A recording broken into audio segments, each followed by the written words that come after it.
ನಮ್ಮ ಭಾಗದ ಹುಡುಗರಾಗಿರ್ಬೋದು, ಯುವಕರಿಗೆ ಆದಷ್ಟು ನೀವು ರೋಲ್ ಮಾಡೆಲ್ ಆಗಿದ್ದೀರಾ ಸರ್. ನೀವು ಯಾವ ಥರ ಕನ್ಸು ಕಟ್ಕೊಂಡಿದ್ರಿ? ನೀವು ಆರ್ಮಿ ಆಗ್ಬೇಕಂತಾನೆ ಅನ್ಕೊಂಡಿದ್ರಾ? ನಿಮ್ಮ ಸ್ಟಡೀಸ್ ಹೇಗಿತ್ತು? ನಿಮ್ಮ ಫ್ಯಾಮಿಲಿ ಬ್ಯಾಕ್ಗ್ರೌಂಡ್ ಹೆಂಗಿತ್ತು? ಅಪ್ಪ ಅಮ್ಮ ಇದ್ರ ಬಗ್ಗೆ ಹೇಳ್ಬೋದಾ ಸರ್? ಆ್ಯಕ್ಚುಲಿ ನಮ್ಮದು ಬಡ ಕುಟುಂಬ, ನಾವೇನು ಶ್ರೀಮಂತರು ಅಲ್ಲ. ನಮಗೂ ಅವಾಗಿಂದ ಕನಸಿತ್ತು, ನಾನು ಚಿಕ್ಕ ವಯಸ್ಸಿಂದ ಕನಸಿತ್ತು ನಾನು ಆರ್ಮಿಗೆ ಹೋಗ್ಬೇಕು ಅನ್ನೋದು ಕನಸು ನನಗೆ. ಅವಾಗ 2002ರಲ್ಲಿ ನಾನು ಆರ್ಮಿ ಸೆಲೆಕ್ಷನ್ಗೆ, ನಮಗೆ ಈ ಥರ ಆರ್ಮಿ ಸೆಲೆಕ್ಷನ್ ಇದೆ ಅಂತ ಬೆಂಗಳೂರಲ್ಲಿ ಹೇಳಿದಾಗ ಮನೆಯವ್ರಿಗೆ ಯಾರಿಗೂ ಹೇಳಿದ್ದಿಲ್ಲ ನಾನು. ಯಾಕೆಂದರೆ ಆರ್ಮಿ ಅಂದರೆ ಕಳಿಸ್ತಾ ಇರಲಿಲ್ಲ. ಆರ್ಮಿ ಅಂದರೆ ಏನಪ್ಪ ಬೇಡ ಬೇಡ ಅಂದರೆ ಆ ಟೈಮಲ್ಲಿ ಹಂಗೆ ಇತ್ತು ಕಷ್ಟ. ಆರ್ಮಿ ಅಂದರೆ ಅವ್ರು ಬರ್ತಾರೋ ಇಲ್ವೋ, ಏನೋ ಬದುಕ್ತಾರೋ ಇಲ್ವೋ ಇಲ್ಲ ಕೆಲಸದಲ್ಲಿ ಥಿಂಕ್ ಮಾಡ್ತಾಯಿದ್ರು. ರೈಲ್ವೆ ಪೊಲೀಸು ಸೆಲೆಕ್ಷನ್ ಆಗಿತ್ತು, ಎರಡೂ ಬಂದಿದ್ದವು ಎಂಟ್ರು. ಆವಾಗ ಮನೇಲಿ ರೈಲ್ವೆ ಪೊಲೀಸ್ಗೆ ಹೋಗಿ ಇದಕ್ಕೆ ಬೇಡ ಅಂತ ಹೇಳಿದರು. ಬಟ್ ನಾನು ಏನು ಮಾತಾಡಲಿಲ್ಲ. ಅವರು ಸುಮ್ಮನೆ ಇದ್ದೆ. ನಾನು ಕಾಲಿಂಗ್ ಲೆಟ್ರ್ ಏನು ತಗೊಂಡು ಮತ್ತು ಡಾಕ್ಯುಮೆಂಟ್ ವೆರಿಫಿಕೇಷನ್ ಬೆಂಗಳೂರಿಗೆ ಹೊರಟೋಗ್ಬಿಟ್ಟೆ ನಾನು. ಆ್ಯಕ್ಚುಲಿ ಇದಕ್ಕೆ ಆರ್ಮಿಗೆ ಹೋಗ್ಬೇಕು ಅಂತೇಳಿ.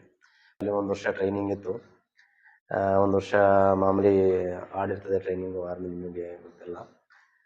ಅದು ಮುಗಿಸ್ಕೊಂಡು ಅದಾದ ನಂತರ ಮತ್ತೆ ಮೊದಲನೇ ಪೋಸ್ಟಿಂಗ್ಗೆ ನಾನು ಕನಸು ಕಾಣ್ತಿದ್ದೆ, ಜಮ್ಮು ಕಾಶ್ಮೀರ ನಾನು ನೋಡಬೇಕು, ಬಾರ್ಡರ್ ನೋಡಬೇಕು ಅಂತ.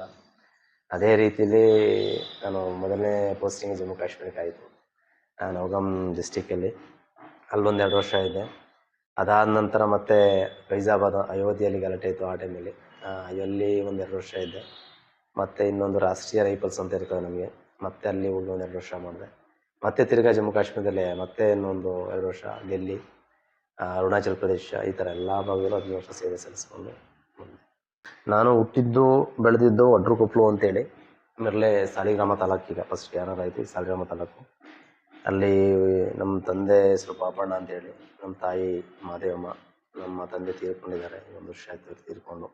ನಮಗೆ ಒಬ್ಬ ತಮ್ಮ ಇದ್ದಾನೆ, ಅವನು ಕೂಡ BSF ಇದ್ದ. 1 ವರ್ಷ ಟ್ರೈನಿಂಗ್ ಮಾಡಿ 1 ವರ್ಷ ಸರ್ವಿಸ್ ಮಾಡಿಬಿಟ್ಟು ಮತ್ತೆ ಅವನಿಗೆ ಹೆಲ್ತ್ ಇಶ್ಯೂಸ್ ಇರೋದ್ರಿಂದ ಬಂದ್ಬಿಟ್ಟ ಅವನು. ಇವಾಗ ಅವನು ಫೈನಾನ್ಸ್ ಆಗಿ ವರ್ಕ್ ಮಾಡ್ತಾ ಇದ್ದಾನೆ. ಮತ್ತು ನಾನು SLC ಗಂಟಲು ಅಲ್ಲೇ ಊರಲ್ಲೇ ಓದಿದ್ದು ನಾನು. ಅದಾದ ನಂತರ ಫಸ್ಟ್ PU ಮತ್ತು ಸೆಕೆಂಡ್ PU ಮಿರ್ಲೆ ಕಾಲೇಜಲ್ಲಿ ಓದಿದೆ. ಅದಾದಮೇಲೆ ಕರೆಸ್ಪಾಂಡೆನ್ಸಲ್ಲಿ ಡಿಗ್ರಿ ಕಂಪ್ಲೀಟ್ ಮಾಡ್ಕೊಂಡಿದ್ದೀನಿ. 2011ರಲ್ಲಿ ನಮ್ಮದು ಮದುವೆ ಆಗಿದ್ದು, ನಮ್ಮ ಸ್ವಂತ ಅತ್ತೆ ಮಗಳನ್ನೇ ನಾನು ಮದುವೆ ಆಗಿದ್ದು. ನಮ್ಮ ಮಕ್ಕಳು ಇಬ್ಬರಿದ್ದಾರೆ, ತನೀಶು ಮತ್ತು ಮೋನಿಶ್ ಅಂತೇಳಿ. ಈಗ ಐಕ್ಯರ್ ಸ್ಕೂಲಲ್ಲಿ ಹೋಗ್ತಾ ಇದ್ದಾರೆ ಇಬ್ಬರು, ಒಬ್ಬ 7th, ಒಬ್ಬ 5th. ಮತ್ತು ಫ್ಯಾಮಿಲಿ ಅವ್ರಿಗೆ ಸೆಕೆಂಡ್ PU ಕಂಪ್ಲೀಟ್ ಮಾಡಿದ್ದಾರೆ. ಅವ್ರ ಹೆಸರು ಮಮತಾ ಅಂತೇಳಿ. ಈ ಥರ ಹಂಗೆ ನಡೀತಾ ಇದೆ ಟೈಮ್. ತುಂಬ ಮರೆಯೋದಕ್ಕೆ ಆಗಲ್ಲ ಅಂತ ಏನಾದರೂ ಒಳ್ಳೆ ಎಕ್ಸ್ಪೀರಿಯನ್ಸ್ ಏನಾದರೂ ಆಗಿತ್ತು ಸೇವೆ ಮಾಡೋ ಟೈಮಲ್ಲಿ ಅಂತಂದರೆ ಏನು? ಮರೆಯೋಕ್ಕಾಗದಿರೋ ಎಕ್ಸ್ಪೀರಿಯನ್ಸ್ ಅಂದರೆ, ನಾನು ತರಬೇತಿ 1 ವರ್ಷ ತರಬೇತಿ ಮುಗಿಸ್ಕೊಂಡು ಬಾರ್ಡ್ರಲ್ಲಿ ಡ್ಯೂಟಿಗೆ ಹೋದಾಗ ಅಲ್ಲಿ ಪಾಕಿಸ್ತಾನ ಬೋಟ್ ಹಾರಾಡ್ತಾ ಇರ್ತದೆ, ಇಲ್ಲಿ ನಮ್ಮ ಇಂಡಿಯಾ ಬೋಟ್ ಹಾರಾಡ್ತಾ ಇರ್ತದೆ. ನಾನು ಅಲ್ಲಿ ನಿಂತ್ಕೊಂಡಾಗ ನಾನು ದೇಶ ಕಾಯ್ತಾ ಇದ್ದೀನಿ ಅನ್ನೋ ಒಂದು ಹೆಮ್ಮೆ ನನಗೆ. ಭಾಳ ಒಂದು ಒಳ್ಳೆ ಪ್ರೌಡ್ ಫೀಲ್ ಆಯ್ತು ನನಗೆ. ನೋಡಪ್ಪ, ನಾನು ಹುಟ್ಟಿದ್ಕು ಸಾರ್ಥಕ ಆಯಿತು. ಈಗ ನಾನೊಬ್ಬ ಇಲ್ಲಿ ನಿಂತಿದ್ದೀನಿ, ನಮ್ಮ ದೇಶ ಎಷ್ಟು ಸುರಕ್ಷಿತವಾಗಿದೆ, ಈ ಅವಕಾಶ ನನಗೆ ಸಿಗ್ತಲ್ಲ ಅನ್ನೋದು ಭಾಳ ಖುಷಿ ಆಯಿತು. ಅದನ್ನು ಯಾವತ್ತೂ ನಾನು ಮರೆಯೋಕ್ಕೆ ಹೋಗಿಲ್ಲ.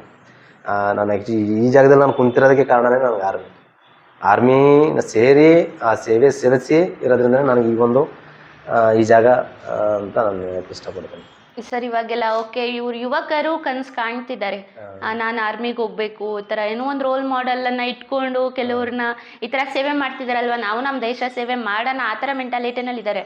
ಆದರೆ ನಮ್ಮ ಹಳ್ಳಿ ಭಾಗದಲ್ಲೆಲ್ಲ ಪೇರೆಂಟ್ಸ್ ಯಾವ ಥರ ಥಿಂಕ್ ಮಾಡ್ತಾರೆ ಅಂತ ಹೇಳಿದ್ರೆ, ನಮ್ಮ ಮಕ್ಕಳನ್ನ ಇರೋರೊಬ್ರು ಮಕ್ಕಳು ಅಷ್ಟು ದೂರ ಕಳ್ಸೋದ, ಅಥವಾ ಆರ್ಮಿಗೆ ಹೋದ್ರೆ ಇನ್ನು ಮತ್ತೆ ವಾಪಸ್ ಬರ್ತಾರೆ ಅಂತ ನಂಬಿಕೆ ಇರಲ್ಲ. ಈ ಥರ ಭಯದಿಂದ ಮಕ್ಕಳಿಗೆ ಇರೋ ಆಸೆನೂ ಸ್ವಲ್ಪ ಬೇಡ ಬೇಡ ಅನ್ನೋ ಥರದಲ್ಲೇ ಮಾಡ್ತಿದ್ದಾರೆ. ಸತ್ಯ ಅದು. ಆ್ಯಕ್ಚುಲಿ ನಾನು ಕೂಡ ಕೇಳ್ಪಟ್ಟಿದ್ದೀನಿ, ಎಷ್ಟೋ ಹೆಣ್ಮಕ್ಳು ತರಬೇತಿಗೆ ಬರ್ಬೇಕಾದ್ರೆ ಮತ್ತು ಕಾಲೇಜ್ ಮೋಟಿವೇಶನ್ಗೆ ಹೋಗ್ಬೇಕಾದ್ರೆ, ಸರ್ ನಾನು ಆರ್ಮಿಗೆ ಸೇರಬೇಕು ಬಟ್ ಮನೇಲಿ ಕಳಿಸಲ್ಲ ಸರ್ ಅಂದಾಗ, ಅದಕ್ಕೆ ನಾವು ಅವ್ರಿಗೆ ಈಗ ಪೇರೆಂಟ್ಗೆ ನಾವು ಯಾವ ರೀತಿ ಮೋಟಿವೇಶನ್ ಮಾಡೋಕ್ಕೂ ಆಗಲ್ಲ. ಆ ಥರ ಸಿಚುವೇಶನ್ ಇದೆ. ಸ್ವಲ್ಪ ಜನ ಅವ್ರದ್ದು ವಾಲಂಟಿಯರಾಗಿ ಕಳಿಸ್ತಾರೆ, ಇಲ್ಲೆಲ್ಲ ಆರ್ಮಿಗೆ ಹೋಗ್ಲೇಬೇಕು ಅಂತೇಳಿ. ಇನ್ನು ಸ್ವಲ್ಪ ಜನ ಆರ್ಮಿಗೆ ಏನು ಮಾಡೋಕ್ಕೆ ಹೆಣ್ಮಕ್ಳು ಆರ್ಮಿಗೆ ಏನು ಓದ್ತಾರೆ. ಆದ್ರೂ ಈಗ ತಮಿಳಹಳ್ಳಿಲಿ ಒಂದು ಹುಡುಗಿ, ಅದು BSF ಸೆಲೆಕ್ಷನ್ ಆಗೋಯ್ತು. ನಮ್ಮ ಅಕಾಡೆಮಿಲೇ ಇತ್ತು ಹುಡುಗಿ, ಅದು ಸೆಲೆಕ್ಷನ್ ಆಗಿ ಈಗ ಸರ್ವಿಸ್ ಮಾಡ್ತಾ ಇದ್ದಾರೆ. ಹುಡುಗಿರಲ್ಲಿ ಎಷ್ಟು ಜನ ಸೆಲೆಕ್ಟ್ ಆಗಿದ್ದಾರೆ? ಹುಡುಗಿರಿ ಅದೊಂದು ಹುಡುಗಿ ಸೆಲೆಕ್ಷನ್ ಆಗಿದೆ. ಎಷ್ಟು ಜನ ಅಕಾಡೆಮಿಗೆ ಬರ್ತಿದ್ರು? ಇವಾಗ ಅಲ್ಲಿ ಪಿರಿಯಾಪಟ್ಟಣದಲ್ಲಿ ಒಂದು 7 ಜನ ಬರ್ತಾ ಇದ್ದಾರೆ ಹುಡುಗಿರೆ. ಅಲ್ಲಿ ಫಸ್ಟ್ ಇಲ್ಲಿ ಒಂದು 13, 14, 15 ಜನ ಬರ್ತಾ ಇದ್ರು ಹುಡುಗಿರೆ. ಟೋಟಲ್ 70 ಇತ್ತು ಇಲ್ಲಿ ರಾಮಂದೂರಲ್ಲಿ. ಅದ್ರಲ್ಲಿ 15 ಹುಡುಗಿರೆ ಬರ್ತಾ ಇದ್ರು. ಅದ್ರ ರೊಟೇನ್ ಮಾಡ್ತಿದ್ದೆ ನಾವು. ಒಂದು ವಾರಕ್ಕೆ ಟೈಮ್ ಟೇಬಲ್ ಆಗ್ತಿದ್ದೆ, ಯಾವ ಥರ ಬೆಳಿಗ್ಗೆ ಫಿಸಿಕಲ್ ಒಂದಿನ, ಮತ್ತೊಂದಿನ ರೂಟ್ ಮಾರ್ಚು, ಒಂದಿನ ನಡ್ಕೊಂಡು ಹೋಗುವಂಥದ್ದು, ಮತ್ತಿನ ಬೆಟ್ಟ ಹತ್ಸೋಂಥದ್ದು. ಪ್ರತಿಯೊಂದಕ್ಕೂ ಕೋಪ್ರೇಟ್ ಇದ್ರು. ಫಿಸಿಕಲ್ ಎಲ್ಲರೂ ಫಿಟ್ ಮಾಡಿಸಿದೆ ಆ ಟೈಮಲ್ಲಿ. ಒಂದು 2-3 ತಿಂಗಳು ಕಂಟಿನ್ಯೂ ಕೋರ್ಸ್ ಇತ್ತು.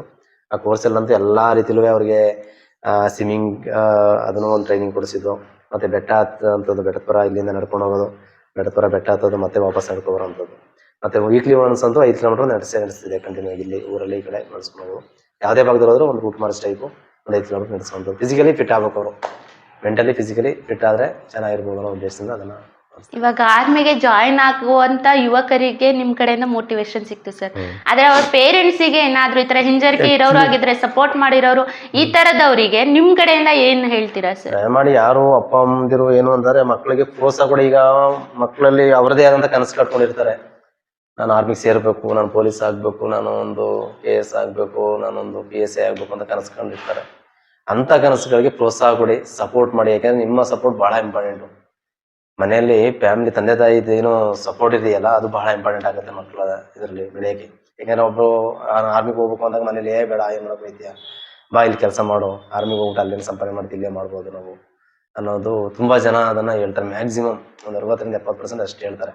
ಯಾಕೆಂದರೆ ಮುಂದಕ್ಕೆ ಬಿಡಲ್ಲ ಹುಡುಗರನ್ನ, ಯಾವುದಕ್ಕೂ ಆರ್ಮಿ ಸೇರೋದು ಪುಷ್ ಮಾಡಲ್ಲ. ಪೂರ ಅವ್ರಿಗೆ ಏನು ಇಷ್ಟ ಇದೆ ಅದನ್ನು ನಾವು ಕೇಳೋಕ್ಕೆ ಹೋಗಲ್ಲ. ನಾವು ಫಸ್ಟ್ ಭಾಳ ಕೆಲಸ ಮಾಡೋ ಮನೆಗೆ, ಆಮೇಲೆ ನೋಡೋಣ ಮುಂದಿನ ದಿನಗಳಲ್ಲಿ ಅಂತ. ಆ ಥರನೂ ಕೂಡ ಎಷ್ಟೋ ಜನ ಪಾಪ ಆ ಕಡೆ ಮನೆ ಕೆಲಸನೂ ಮಾಡ್ಕೊಂಡು ಈ ಕಡೆ ಟ್ರೈನಿಂಗು ಮಾಡಿಕೊಂಡು ಪಾಸಾಗೀಗ ಸೇವೆ ಸಲ್ಲಿಸ್ತಾರೆ ತುಂಬ ಜನ ಇದೆ. ಅದ ಅಂದರೆ ಇಲ್ಲಿ ವಾತಾವರಣ ಹೆಂಗಿದ್ರೆ ಅಪ್ಪ ಅಮ್ಮನ ಸಪೋರ್ಟ್ಗೆ ನಾವು ಅದೇ ತಂದೆ ತಾಯಿಗೆ ಅದನ್ನೇ ನಾನು ಹೇಳೋಕ್ಕೆ ಇಷ್ಟಪಡ್ತೀನಿ. ದಯಮಾಡಿ ನಿಮ್ಮ ಮಕ್ಕಳಿಗೆ ಹೆಚ್ಚಿನ ರೀತಿಯಲ್ಲಿ ಪ್ರೋತ್ಸಾಹ ಕೊಡಿ, ಅವ್ರ ಒಪಿನಿಯನ್ ಕೇಳ್ಕೊಳ್ಳಿ, ಅದಕ್ಕೆ ಹೆಚ್ಚಿನ ರೀತಿ ಸಪೋರ್ಟ್ ಮಾಡಿ ಅಂತ ಹೇಳಕ್ಕೆ ಇಷ್ಟಪಡ್ತೀನಿ.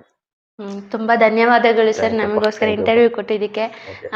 ಅಟ್ಲೀಸ್ಟ್ ಈ ವಿಡಿಯೋ ಮೂಲಕನಾದ್ರೂ ತುಂಬಾ ಜನ ನಿಮ್ಮ ಅಕಾಡೆಮಿಗೆ ಜಾಯಿನ್ ಆಗಲಿ. ಅದೇ ರೀತಿ ನಿಮ್ಮ ಅಕಾಡೆಮಿ ಕಡೆಯಿಂದ ತುಂಬಾ ಬಡವ ಮಕ್ಕಳಿಗೆ ತುಂಬಾ ಹೆಲ್ಪ್ ಆಗುತ್ತೆ ಅಂತಾನೆ ಹೇಳ್ಬೋದು. ಸೊ ಇಷ್ಟು ಇನ್ಸ್ಪಿರೇಷನ್ ಆಗಿರೋದಕ್ಕೆ ತುಂಬಾ ಧನ್ಯವಾದಗಳು ಸರ್. ತುಂಬಾ ಖುಷಿ ಆಗುತ್ತೆ ನಿಮ್ಮನ್ನ ನೋಡಿದ್ರೆ. ಇದೇ ತರ ನಿಮ್ಮನ್ನಾದ್ರೂ ಇನ್ಸ್ಪಿರೇಷನ್ ಆಗಿ ತಗೊಂಡು ಇನ್ನಷ್ಟು ಜನ ಸೇವೆ ಮಾಡಲಿ. ತುಂಬ ಜನ ಎಕ್ಸ್ಪೆಕ್ಟೇಷನ್ ಇಂದಾನೇ ಜೀವನ ಮಾಡೋರಿಗೆ ನೀವೊಂದು ರೋಲ್ ಮಾಡೆಲ್ ಅಂತಾನೆ ಹೇಳ್ಬೋದು. ನನಗೂ ತುಂಬ ಸಲ ಅನ್ಸುತ್ತೆ, ಪರ್ಸ್ನಲ್ ಆಗಿ ನನಗಂತೂ ಆರ್ಮಿ ಅಂದರೆ ತುಂಬ ಖುಷಿ ಇದೆ ಸರ್. ಆದರೆ ನಮಗೆ ಆ ಥರ ಜಾಯ್ನ್ ಆಗೋದಕ್ಕೆ ಆಗಲಿಲ್ಲ. ಅಟ್ಲೀಸ್ಟ್ ಬೇರೆಯವ್ರನ್ನ ನೋಡಿದ್ರೆ ಖುಷಿ ಆಗುತ್ತೆ. ಅಂಥದ್ರಲ್ಲಿ ನಿಮ್ಮನ್ನ ಮಾತಾಡ್ಸ್ಬೇಕಂತ ನಂಗೆ ತುಂಬ ಅವಾಗಿಂದನೂ, ನನ್ನ ಡಿಗ್ರಿಯಿಂದಾಗಿಂದನೂ ತುಂಬ ಆಸೆ ಇತ್ತು ನಿಮ್ಮನ್ನ ಮೀಟ್ ಮಾಡ್ಬೇಕಂತ. ಸೊ ನನಗೂ ಕಾರಣಗಳಿಂದ ನಿಮ್ಮನ್ನು ಮೀಟ್ ಮಾಡೋಕ್ಕಾಗಿರಲಿಲ್ಲ. ಬಟ್ ಇವಾಗ ನನ್ನ ಚಾನಲ್ನ ಮೂಲಕ ನಿಮ್ಮನ್ನ ಇಂಟರ್ವ್ಯೂ ತೊಗೊಂಡು ನಂಗೆ ತುಂಬ ಖುಷಿ ಆಯಿತು. ತುಂಬ ಧನ್ಯ ಅಂತಲೇ ಹೇಳ್ಬೋದು. ಯುವ ಜನತೆಗೆ ಇದೇ ಥರ ಸಪೋರ್ಟ್ ಮಾಡಿ, ಇದೇ ತರ ಸೇವೆ ಮಾಡ್ತಾ ಇರಿ. ಯುವಕರಿಗೆ ಯಾವತ್ತೂ ನಾವು ಜೊತೆ ಇರ್ತೀವಿ. ಇನ್ನೂ ಹೆಚ್ಚಿನ ರೀತಿ ಕೆಲಸಗಳನ್ನ ಮಾಡಬೇಕು ಅಂತ ಆಸೆ ಕನಸುಗಳಿದ್ದಾವೆ. ನೋಡೋಣ ಮುಂದಿನ ದಿನಗಳಲ್ಲಿ ಏನಾಗುತ್ತೆ. ಹಿಂದಿನವರು ತುಂಬಾ ಒಳ್ಳೆ ಕೆಲಸಗಳನ್ನ ಮಾಡ್ತಾ ಇದ್ದಾರೆ. ನಾನು ನೋಡಿದೆ, ಈಗ ಒಂದು 2-3 ನನಗೆ ವಿಡಿಯೋಸ್ನ ಕಳಿಸಿದ್ರು. ನನಗೆ ತುಂಬಾ ಇಷ್ಟ ಆಯಿತು. ತುಂಬಾ ಸಮಾಜಮುಖಿಯಾಗಿ ಒಂದು ಒಳ್ಳೆ ಮಾಡಬೇಕು, ಒಳ್ಳೆದನ್ನ ಜನಗಳಿಗೆ ನಾನು ಯೂಟ್ಯೂಬಿಂದ ತೋರಿಸ್ಬೇಕು ಅನ್ನೋ ಉದ್ದೇಶದಿಂದ ಎಲ್ಲಾರನ್ನೂ ಪರ್ಫೆಕ್ಟಾಗಿ ಆಯ್ಕೆ ಮಾಡಿಕೊಂಡು ಸಮಾಜಮುಖಿಯಾಗಿ ತುಂಬಾ ಒಳ್ಳೆ ಕೆಲಸಗಳು ಮಾಡ್ತಾ ಇದ್ದಾರೆ ನಂದಿನಿ ಅವರು. ನಂದಿನಿ ಪ್ರಪಂಚ ಅಂದ್ಬಿಟ್ಟು ಯೂಟ್ಯೂಬ್ ಚಾನಲ್ ಆಗಿ ನಂದಿನಿ ಪ್ರಪಂಚ ಪಿರಿಯಾಪಟ್ಟಣ ಅಂತೇಳಿ ಹೆಚ್ಚಿನ ರೀತಿಯಲ್ಲಿ ಸಬ್ಸ್ಕ್ರೈಬ್ ಆಗಿ ಮತ್ತೆ ಫಾಲೋವರ್ಸ್ ಆಗಿ ಅಂತ ಹೇಳ್ತಾ ಈ ಮೂಲಕ ತಿಳಿಸ್ತೀನಿ. ನನ್ನ ಕಡೆಯಿಂದ ವಿಷಯ ತಿಳಿಸ್ತಾ ಇದ್ದೀನಿ ನಂದಿನಿ ಅವರಿಗೆ. ತುಂಬಾ ಧನ್ಯವಾದಗಳು sir. Thank you. Jai Hind sir.